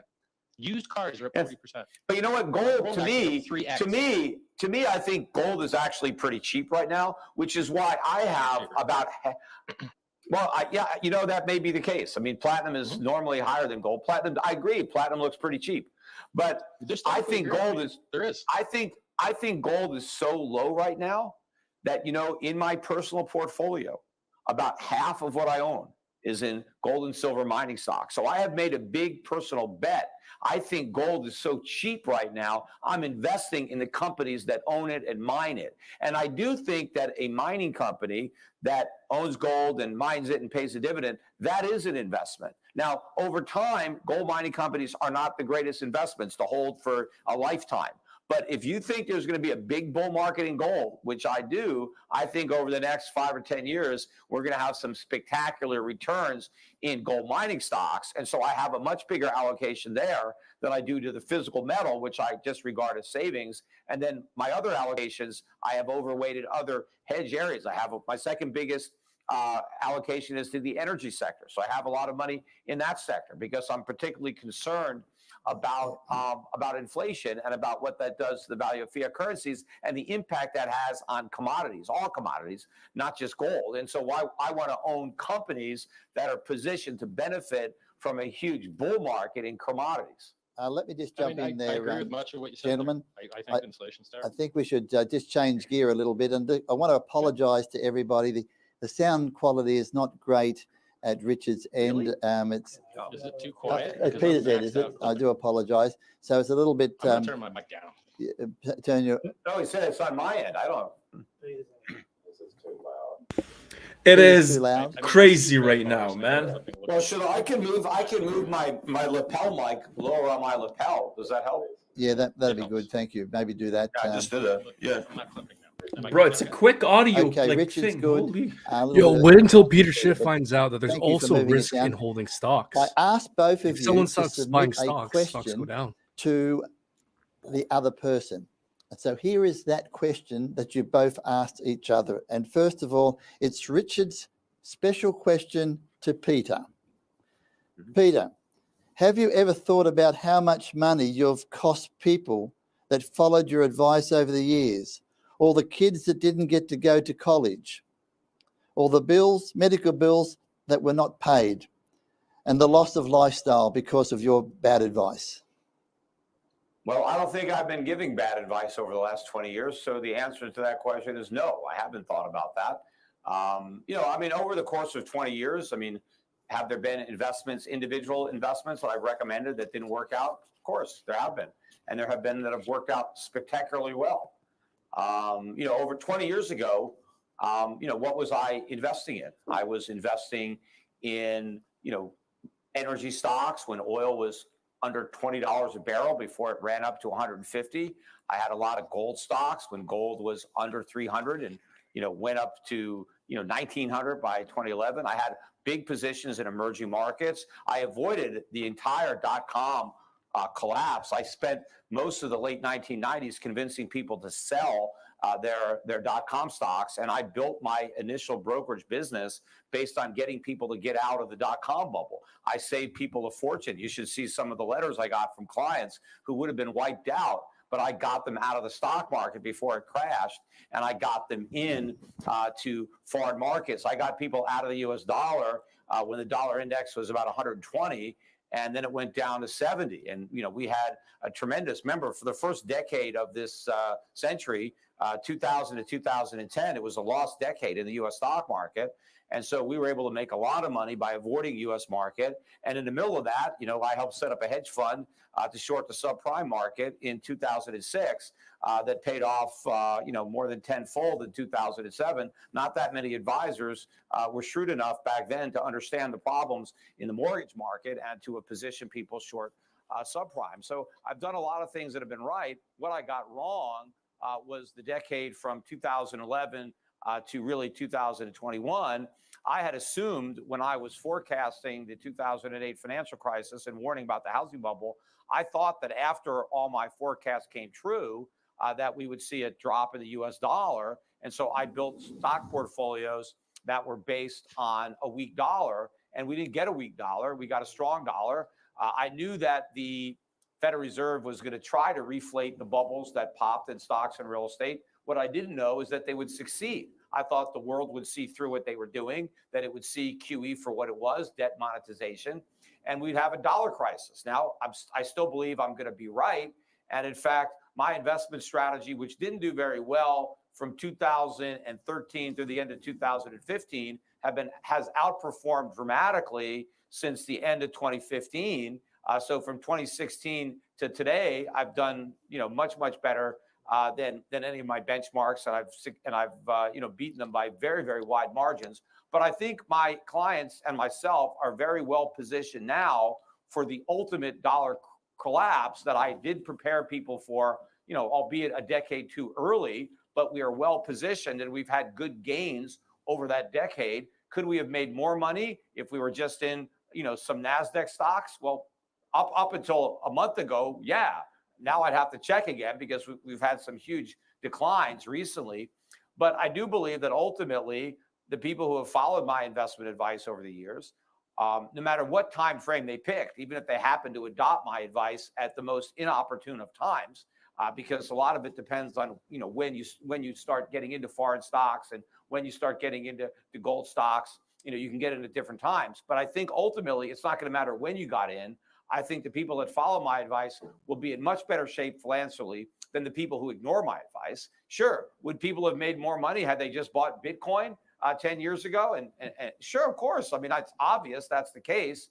But most people didn't do that. Most people who bought Bitcoin 10 years ago only put in a small amount of money because they recognized that it was a gamble. They only put in more money recently after the price went way up. And so a lot of those people are now down overall on their Bitcoin even though they have profits on what they bought originally, they have bigger losses on what they bought more recently because they put larger sums of money. And ultimately, I think people who follow my advice on Bitcoin and other cryptocurrencies are going to be much better off than the people who ignored it, because the losses are going to be staggering in crypto. People are going to lose a tremendous amount of money. Most people are not only going to lose their paper profits, but they're going to lose what they originally started with. They're going to lose their principal. The only people who are going to end up making money in Bitcoin and other cryptocurrencies are the people who sold. And then, of course, they're going to have to defend what they got away with in court, because just like when Bernie Madoff blew up, all the people who lost money were looking to claw back money from the people who gained. And I think the same thing is going to happen. Not that I necessarily agree with it or not, but I know how the world operates. And there's going to be a lot of people pointing fingers. And unfortunately, after the horses leave the barn's door, after the horses leave the barn, the government's going to try to close it. I think a lot of regulations are going to come, unnecessary regulations in the legitimate part of the financial industry, because so many people are going to lose so much money in crypto. It's going to give capitalism another black eye that capitalism doesn't need. And it's going to allow the government to say, you see, look what happens with capitalism. People get conned, people lose all their money, and they're going to say the solution is more government, which of course is not. That is simply going to make the situation worse. Peter, you're still going to stand by the fact that you were stating very publicly that crypto, Bitcoin, will go to zero. Are you standing by that? Well, I've been saying that for a long time. Eventually, sure, it's going to go to zero. It may take a while to get to zero, but there's not going to be much of a difference if Bitcoin goes to 100 than zero. If you bought it at 40 or 50,000, if it gets anywhere near zero, it's going to feel like zero. Richard, did you want to respond to that? It's very simple. Peter has a lot of parade of imaginary horribles. Everything's going to go wrong. You could listen to Peter, or you could just look at the chart. Does this look like everyone lost their money? There's dips. Those are people taking profits. Those are guys getting cashed out. Those are guys getting rich and buying yachts and golf courses and jets and Ferraris and Lamborghinis and you name it. That's what those dips are. And these are big dips, guys. These are 60 and 70% dips hiding in here. But 60 and 70% dips don't matter when you overcome them with 500 and 600% gains. Cryptocurrency is the world of free money. Free money. As a Bitcoin holder, you got hexed for free. When I mined Bitcoin, it was free. I double-clicked an exe on my computer. As a hex holder, our community received free Uniswap token, free 1-inch token, because we use these products and we were just given the coins for free. We received free Git coins. We received tons of free coins out the yin yang, literally free money. And here's what's weird about crypto and about me as a person. If you see a guy drowned in jewelry and covered with all this spectacle, your brain would be right to say scammer. When you see charts of 1,000,000% returns in 2 years, you're right to think, oh, it's got to be a scam. And you'd be 99.9% right. It would save you a lot of money and a lot of horror, and it would save you a lot of pyramid schemes and a lot of scams and a lot of Ponzi's. It would save you all that. But you would also miss that one rare little sliver of world change that actually happened. Amazon dropped 95% in the year 2000. 95%. You could have pointed at it and said, look, late stage capitalism, Ponzi scheme, pyramid scheme, greater fool. What can you do with these shares anyway? You can't do anything. You can't affect the company. You're just hoping to sell to the greater fool, which is all the shares, by the way. And guess what? They're over half of all the commerce in the United States on the internet now. Over half of all the money made on the internet goes directly into Amazon's pockets, even though it dropped 95%. And so this new paradigm of massive drops with massive gains is what the future looks like, particularly when the money is more and more fake. The reason all these charts are so easy to go up and right is because they're priced in the dollar, and the dollar just gets worth less every day. The dollar is mostly garbage. You only occasionally see it go up in value right when the stock market crashes. And the stock market used to crash every 10 years, but they decided to skip a cycle and just print their way out of it. So I've created something that is one of the few things in the world that can change man's relationship to government. You don't have to beg the government to give you their fake inflated money. You can use your own money that's peer-to-peer. You can trust math instead of you can math. use your fake inflated money instead. But you gave away a lot of coins for free. Right. I can read the chart. Why don't you make a crypto then, bro? The chart's not over. Wait till it ends. Because I don't want to scam people. I don't want to take advantage of people. I don't want to make money at their expense. So let me ask you a question. Since you're such a nice guy, let me finish. You can ask me a question in a second. Let me just ask you this, or I want to make this point. You gave away a lot of free hex, But the reason that anybody made money in Hex is because somebody came and bought it. There are people going into the market buying Hex with actual money or fiat currency, whatever they're using, Ether, whatever it is. And the only reason some people who got free Hex were able to sell any and buy a yacht or a mansion is because some other fool bought that Hex from them. That's the person who's going to lose money. They put real money into your fake coins and they're going to lose because that person thinks he's going to sell his at a higher price at some distant point in the future. But the reality is he's never going to sell them. They're not going to be worth anything because nobody's going to want to buy them. Gentlemen. Says the guy that's always been wrong about it. Okay. The chart doesn't lie, bro. The math is real. You can. No, I'm not saying that Hex hasn't gone up from the day you created it until right now. So, but let's we've see got what like that chart looks like. Let's see what that chart looks like 10 years from now. Let's see what it looks like. You know, I mean, because obviously, all the opportunity's gone. There you go. That's a good investment strategy. Yeah, you could have shown me a chart of Beanie Babies at the peak. You could have shown me a chart of tulips if we were in Holland and said, look, tulips never go down. Yeah. Look at this chart. The chart doesn't lie. Did those bubbles come back? Right? Did those bubbles come back? Tulip bubble, no, it didn't come back. And the crypto bubble's not going to come back either. Once it pops for good. Come back 10 times. No, it never went away. We're it just had running out of time. big peaks and troughs. We're running out of time, and I want to get this last question in. Peter's special question to Richard. Richard, how can any non-backed cryptocurrency be a long-term store of value if it has no underlying value to store? How are any cryptocurrencies really scarce when there are already almost 18,000 different coins to choose from and the supply grows every day? Right. See, this is what people get so backwards. People think that inflation is always bad. It's not true. Bitcoin's greatest gains were when it inflated the most. As the inflation of Bitcoin has gone down, the gains have gone down.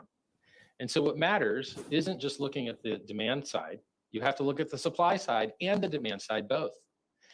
And so when you look at altcoins, as a maximalist, Bitcoin maximalist, old one, I would say, God, all these altcoins, they're going to destroy Bitcoin.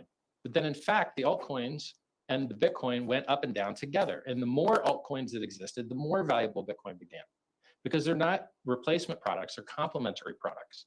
They amplify each other's utility in many cases. And so history shows and proves, by the way, as you add more stocks to the stock market, as the value of stocks going down, look at how many stocks you can create. It's going to drive all the other stocks down. It's the dumbest logic I've ever heard of. Here's other things. They're different companies with different businesses, different revenue sources. No, but all these cryptocurrencies are the same. They're competing for the same market share. Yes, yes, they are. Wrong. You're 100% wrong. Bitcoin doesn't have stable coins. Bitcoin doesn't have smart contracts. Bitcoin doesn't have NFTs. Bitcoin doesn't have options. Bitcoin doesn't have leverage trading. Bitcoin doesn't have the ability to log into other websites. Bitcoin doesn't have play to earn games. Bitcoin doesn't have anything, which is why Ethereum outperformed at 3-1, and why I'm making a copy of Ethereum where you get all of your coins. How many other coins can do what Ethereum does? And the value will keep going up because you think they're replacement products, and they're not. As more stocks and more companies were added to the exchange, as you said yourself, they started Dogecoin. Bitcoin went up. They started Dogecoin as a joke, and look what it did. Doesn't matter. What it did. It beat Bitcoin. It beat Bitcoin. Yeah, that just shows you how ridiculous it is. Bitcoin. No, because it's all a joke. You have to learn. That's the joke. That's why you have to learn. There's no serious coin. The joke is on the people who are owning these things, who are hodling these things. They're going to wake up to a stark reality. The joke is the dollar. The joke is flawed. The joke is your bank. Everything's a joke now. Do you want to play the jokes that make you money, or that you can complain about all day while everyone outperforms you? Everyone's outperformed you. Coins started as a joke. They outperformed you. No, they haven't. And join us. Yes, they have. Most people who bought Bitcoin are losing money.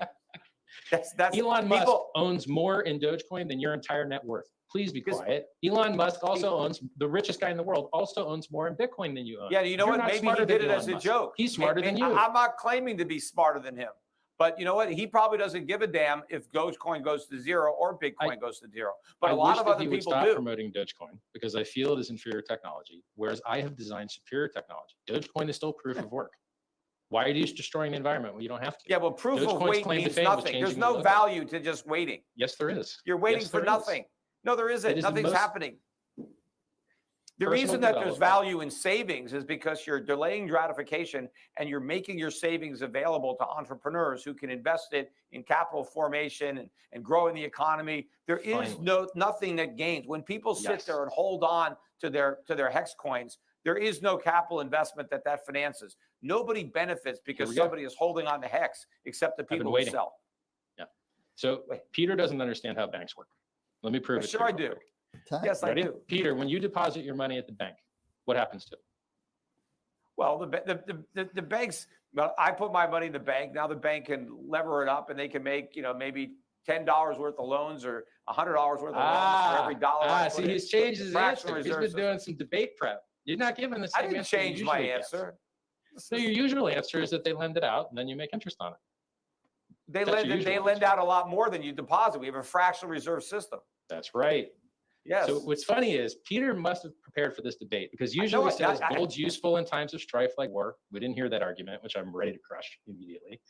He usually says that when you give your money to the bank, they lend it out, and that's the reason you make interest. But now he's saying they lever it up. He's changed that answer. Well, but because they lend it out, they can pay you interest. That's where the interest comes from. But they lend it out. The interest comes from is inflation.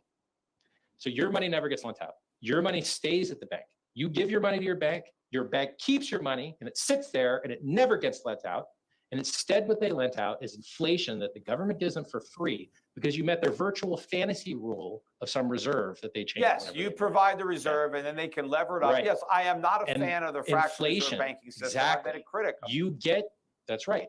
So we agree on this. Watch this. We're going to agree on this. The yield that you get from your bank is from the inflation that the government hands them. And so your yield at your bank account, which is pitifully low, is from inflation. And guess who else gets rewarded inflation? Bitcoin miners for destroying the environment, Ethereum miners for destroying the environment, which also luckily maintains the consensus network. Yeah. And that's why I don't keep a lot of money in my bank. I recognize that. I don't want inflation to rob the value. I'd rather own gold, but I'd also rather get good dividends on companies that I think are good investment values. So when your stocks go up in price, who are these greater fools buying your noob stocks that you don't even actually hold the shares? Well, I don't even have to sell the stocks. I just collect my dividends. I get my share of the profits. The stocks I own. Where do the dividends come from? From the earnings of the businesses. People buy their products. Greater People fools. use their services. People buy they're not fools. They need the products. Free, right? So if I own stock, there's no value. Let's say I own a chain of supermarkets, and so I make money selling people food. You're telling me the people who eat the food don't need it? They don't want that food? The reason people want food is because they don't want to feel hungry. And the reason people buy gold is because they want people to like them. And the reason people buy gold is because they want to have freedom. Right. They buy food because they don't want to starve, and they buy gold so they can buy food in the future. You can just because starve. You can't store to eat. You can just choose to starve. You can't store your food; it's going to rot. But you can store your gold and use that to buy food in the future, gentlemen. But you could also store iridium. Gentlemen, it is time. I'm sorry to stop you. I was hoping you could punch out. It was very nice. Richard. And we should show our stuff. We should say where people go. He's going to tell you to go to his website and buy gold medals, and I'm going to tell you to go to my website. I don't think so. But listen, I'll do it for him. Gentlemen, thank you. This has been a wonderful event. I loved it. I hope we can really do it again. You're both gentlemen. You're both tremendous in the way that you handle yourself. Congratulations to you both. It was a pleasure to work with you both, and I hope we can do it again. It was outstanding. So I'll let you both go. And thank you again, and goodbye from us now. We're just going to have a little bit of a chat afterwards, so I'll let you two guys go. We'll high-five each other when Bitcoin's 11K. Me and Peter will be like, high-five, 11K Bitcoin. We knew it. On that, we agree. It's going to 11K, and then it's going a lot lower than that, ultimately. I think it bounces. Okay, fellas, we'll see you. Well, it might bounce from 11 to 20 and then go to 5. Who knows? Fellas, the fight's over. Goodbye. Bye-bye. That's fun. Right. Thank you so much. As I said, I'm going to bring Jonathan and Darren. All right, enough of this guy, man. Goodness, let's just pray. He's going to talk about when he was at dinner, and then something came up, and then his wife was crying, and then he had to go. Man, what did you think about that? Crazy, man. There's a lot. Look, there's a clear winner of that debate? I don't think so. I think there's so many things that Richard could have said that would have just kind of shut down the whole argument. But then again, I mean, you can see both. I mean, obviously, we're writing for crypto since day one, but I think the biggest thing that they have disagreement because they both don't like Bitcoin. They both don't like No, Ethereum. It's no. pretty clear. It's not Yeah. like, but it's mainly about I think where the value lies in crypto. That's what they're all about. I Exactly. mean, Yeah. that's what it is. And if you, yeah, go ahead. Yeah, and one of the biggest things, and I was saying this during the live stream as well, that Peter Schiff fails to realize. He's saying, you could buy crypto and sell it to at a higher price, but what is the value? Well, Peter fails to realize is that there is tremendous value in making profit. Making profit is tremendously valuable because you can take that profit and you could buy groceries, you can pay the rent, you can buy your financial freedom. And if you create a system that is likely to appreciate in value over the long term, well, speculators are likely to find value in that, and therefore maybe that system is likely to have demand over long term, which is exactly the use case for crypto. This guy doesn't seem to realize that there's value in making profits. I think even Richard agrees that there's more to crypto than just the price, and I think that's what he's trying to that's what Peter's saying. Price doesn't mean value, which I do agree in some certain, like, not everything that makes us money means it's valuable. If you, and again, it goes back to the same thing. A Ponzi scheme can go up in price, 100%. So it comes back to the same thing. Where do the guys think value relies? Is it in gold? In gold, where he thinks you can take it, you can use it, you can break it down, you can put it's a precious metal that you can actually have some sort of a use case.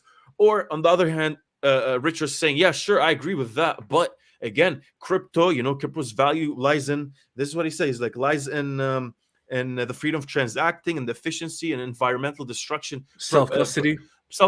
These are all valuable things as well. If you buy Facebook stocks, middleman. What are you buying? Right. And you're not actually holding them. And see, man, like the few seemingly half decent points Peter brought up weren't even that good. Another point he brought up was, what happens when people stop buying hacks? What happens when people stop buying crypto? The old bag holders are left holding their bag, and who do they have to sell to? No one. If the demand is gone. You mean just like every single other investment product in existence? What happens if people stop buying houses? Well, then you can't sell your house, or you sell it at a massive loss. What happens if people stop selling gold? What if people find out that all of a sudden that people die mining for gold? What happens when people in the West find out that kids mine for gold and people stop buying gold? Well, the price of gold goes down, and then Peter can't sell his pirate treasure. It's the same thing with every single investment product in the world. If demand goes away, then you sell, you can't sell, or you sell at a massive loss. That is the case for crypto. That is the case for stocks. That is the case for commodities. That is the case for every single speculative instrument in existence. 100%. But one thing I think that I like that they both kind of agreed on is the fact that with bank, whatever you get from from yield on whatever you input into your bank, that comes from inflation. I think both of them actually agreed upon that. It's like 100%. That's what we kind of all agree on as well. But one thing I would say as well, man, is that one thing that I actually don't agree with what Peter said is the fact that he said that everything crypto is just we're all the same. Ethereum is the same as Bitcoin, is the same as Hex, is the same as Crypto.com, is the same as VVS, the same as everything. And we're all just kind of fighting for the same market share. So the only thing that we kind of have different is the way we're marketing ourselves so we can grab more people in.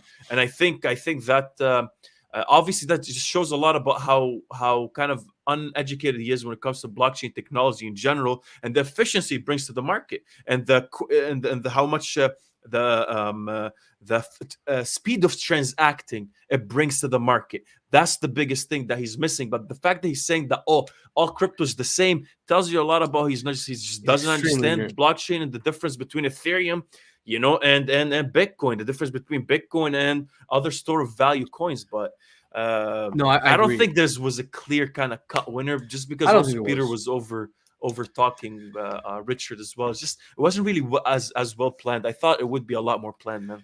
Oh, and man, Richard's audio issues was the worst. The fact that Richard had audio issues the entire time and Peter's audio was higher than his, and he was kind of speaking over him, was terrible. But aside from that, man, I'd also want to bring up the fact that, look, we all understand that blockchain technology is inherently valuable. Because what is blockchain technology?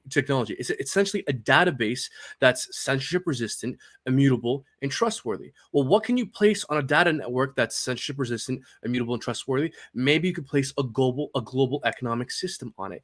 And there's many nuances and many different challenges to creating these blockchain technologies, and each one of these different cryptocurrencies are trying to solve different issues in different ways, just like different technology companies. SpaceX is trying to go to Mars in a different way than NASA is, in a different way that Blue Origin is. They're all trying to solve a wide range of issues in different ways, and so there's value in that. There's value in seeing whose technology ends up solving what problems. It's bringing more scalability, and there's value in that. He's essentially he seems like just extremely ignorant about the crypto space and the kind of technology development that's going on, the problems that are trying to be solved in terms of scalability, security.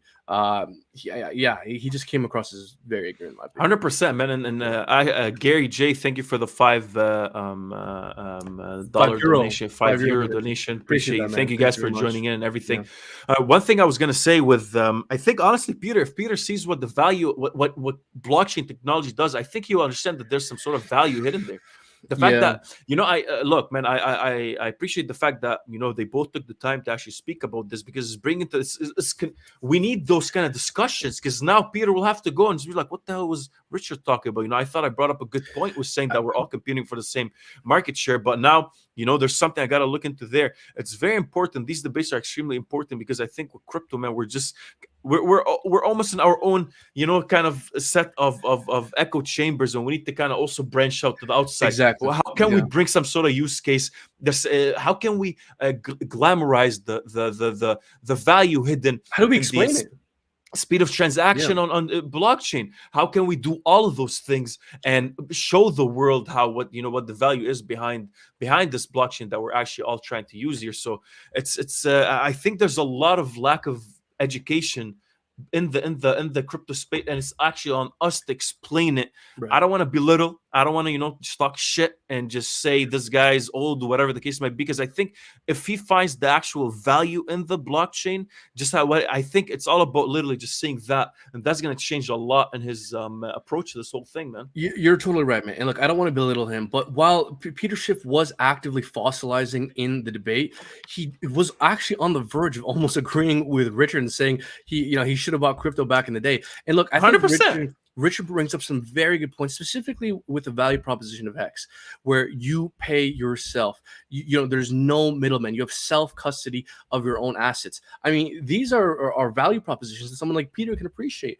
Now, he thinks he still doesn't believe in it, because I think that lack of tangibility, the lack of being able to actually hold it and mold it, is a great barrier. But things that you can't touch still have value. You cannot touch your stock shares, as Richard went on to explain, that you don't actually have ownership of your shares.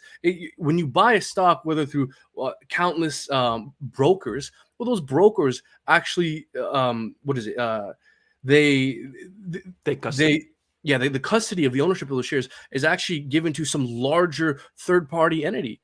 And so your broker doesn't even have the shares. You do not have the ownership of those shares. So in cryptocurrency, you actually have, if you have the private keys to your cryptocurrency, then no one else can move it aside from you. So you have self-custody. That's something that doesn't exist in the stock market. 100%, man. Yeah, man. Like all this guy's points that he brought up in regards to how cryptocurrency is going to fail could just as easily be applied to the stock market. Bag holders, lack of demand. All those criticisms he applied to cryptocurrency can just as easily be applied to the stock market. If I bought Microsoft when I was 14, 15 years old. If demand for Microsoft just all of a sudden evaporated, then I would not be able to sell my Microsoft stock, or I have to sell it at a massive loss. That is the reality with any investment vehicle out there. And so I thought that was a very bad point. But hey, man, at one point they were taking jabs at each other. I love that, man. I wish it was more of that. I wish Richard's audio wasn't as choppy as it is. And again, guys, thank you for all the donations. Thank you for being here. There was a lot of people here. We peaked at like 480 people or something. Appreciate you guys. Appreciate all the support. Let us know if you have any questions for us or anything like that. Obviously the whole market looks like it's going, in the red. There's a lot of, political things happening outside of crypto that is also adding to it. And, there's something we got to keep in mind, man. Dips are real. When it goes up, make sure you take profit. When it dips, make sure, you have some dry powder on the side to actually, scoop up some stuff that you've been trying to scoop up at a better price, So, but besides that, man, I honestly I think we need a lot more than that. I don't think this should be some sort of big, massive headline that there's like a guy from crypto and a guy from I think traditional. the takeaway should be, well, they're going to do that just because it's necessary for marketing. But I think the important takeaway, at least in my opinion, should be that this kind of conversation is important because all the time in crypto, we're all in our little bubbles. We're either, Richard Hart maximalists, or we're into Crow, or we're into XRP, or we're into ADA. We don't talk to each other. And we need to realize that the outside world, the people that aren't hardcore crypto people, we sound insane. And so we need to talk to these people if we want to actually educate the public, and if we want the space to actually grow and actually become adopted. This conversation 100%. Is necessary. We need a dozen more of these conversations. 100%. And guys, actually, it wasn't from our end, by the way. Everybody was thought it was actually from our end. The audio was it was from Richard Hart's end there. But man, no, I agree, man. I think it was a lot of good points brought up. I don't like, I wish they can go somewhere to talk for like 3-4 hours instead of like kind of have some sort of a debate. Yeah, and who's that moderator, man? What is he saying? He had some good questions later on, but the beginning, I'm like, just let him talk. Yeah, it was pretty bad. He took up 5-10 minutes. I would have rather had five more 10 minutes. Bro, I was gonna cry with that story, man. I was gonna cry with that story you brought let up. Him talk. So. Yeah, but so folks, I also want to say, guys, like and subscribe, hit that bell icon, notified of uploads. Please share this live stream with some people that it's important that people get these kinds of perspectives. And look, man, I want to ask you, aside from our personal opinions and our personal bias, and I want you guys to answer this question in the comments as well. Objectively speaking, removing your own bias, who do you think won that debate, or who do you think walked away from that debate looking better or having convinced more people? That's true. I guess let us know in the I'm asking comments. you as well. If I'll be honest, I think Richard could have done a lot of a better job still. Yeah, I think there's some points that should have been hammered home a lot better. And I think his main focus should have been explain the value in crypto, not just in price. When you just bring up price, I don't like it, because you're just showing that, hey, put in your money in crypto and you're going to be rich. To me, crypto is not that.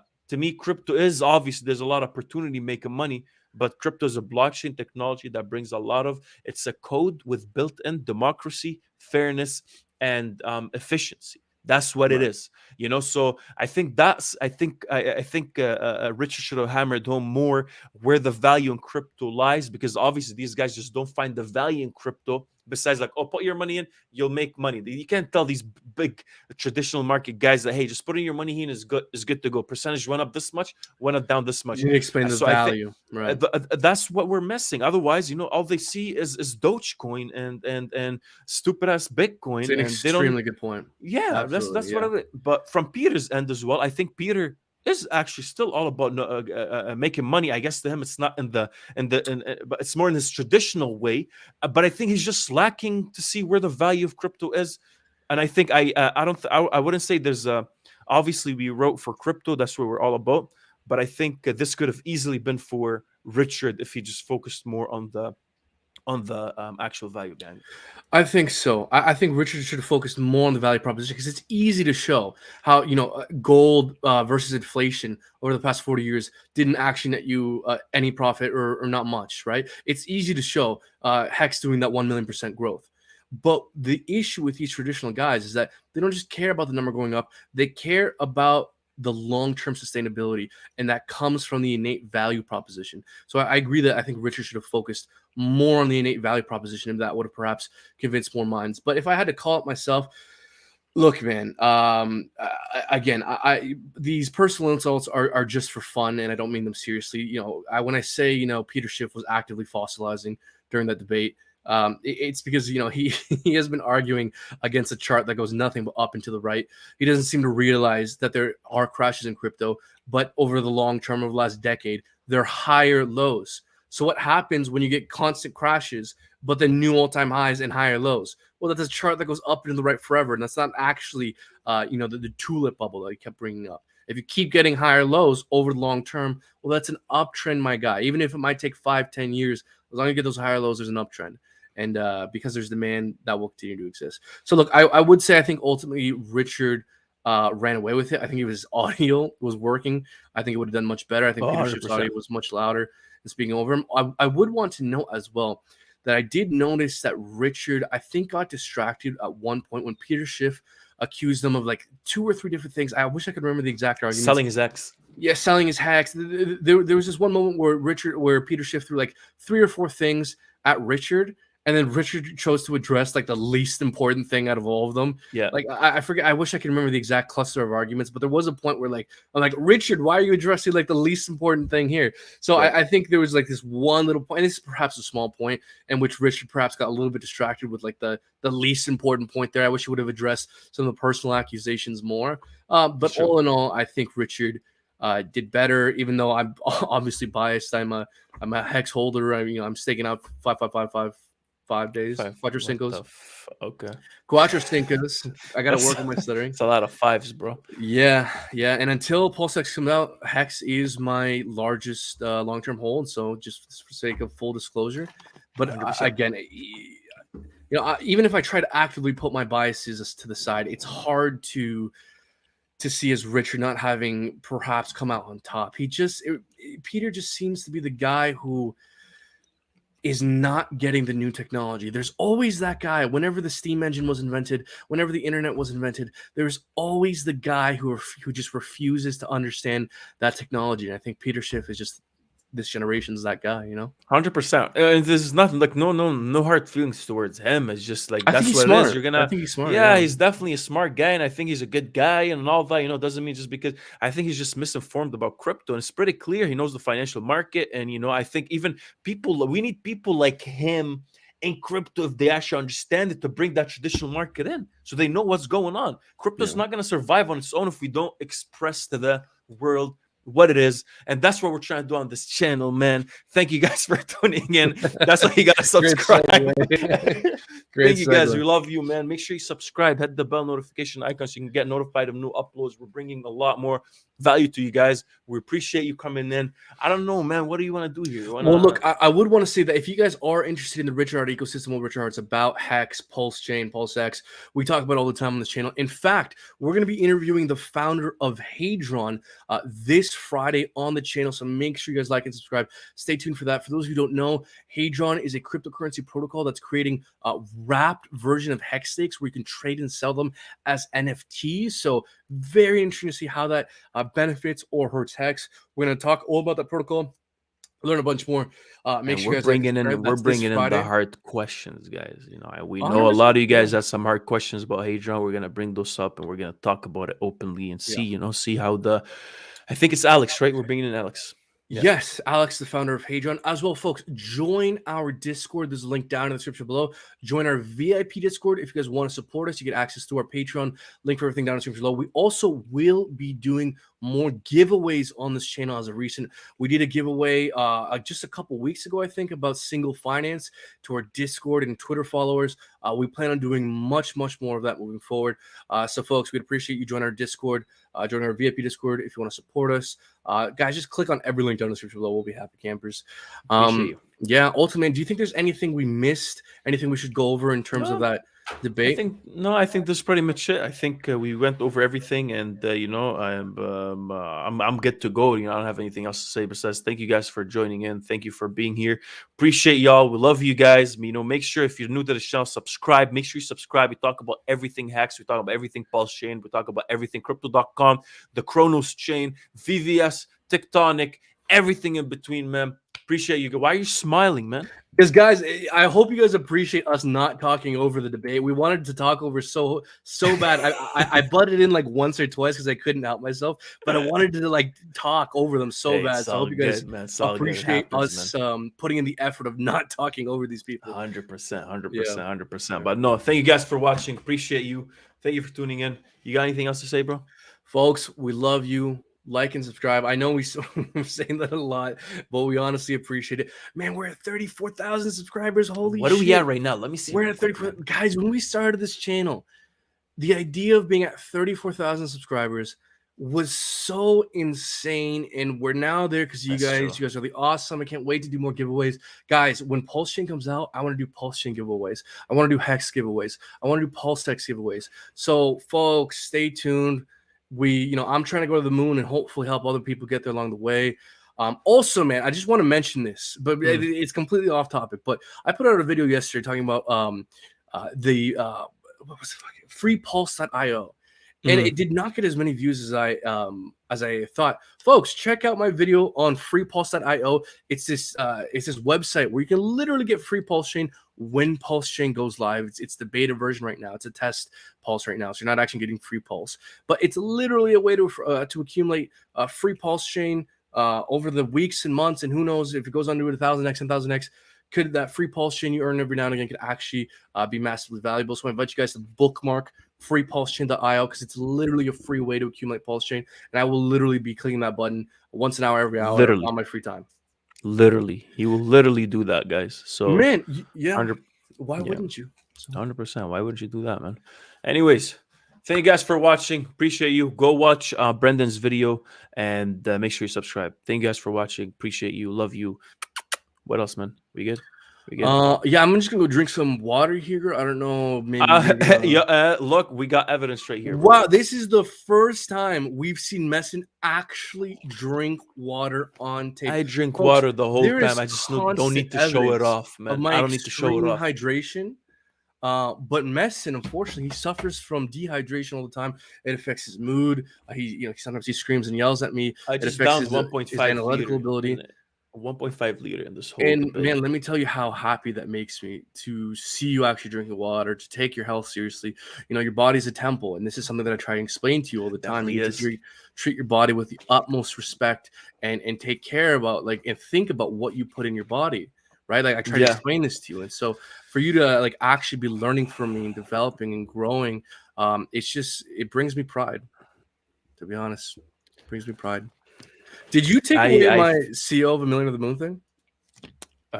No, I didn't, man. No, I didn't. I don't even know what you're going off about. Lies, fake news. Appreciate you guys. Have a great day. Take care, y'all. All right, man.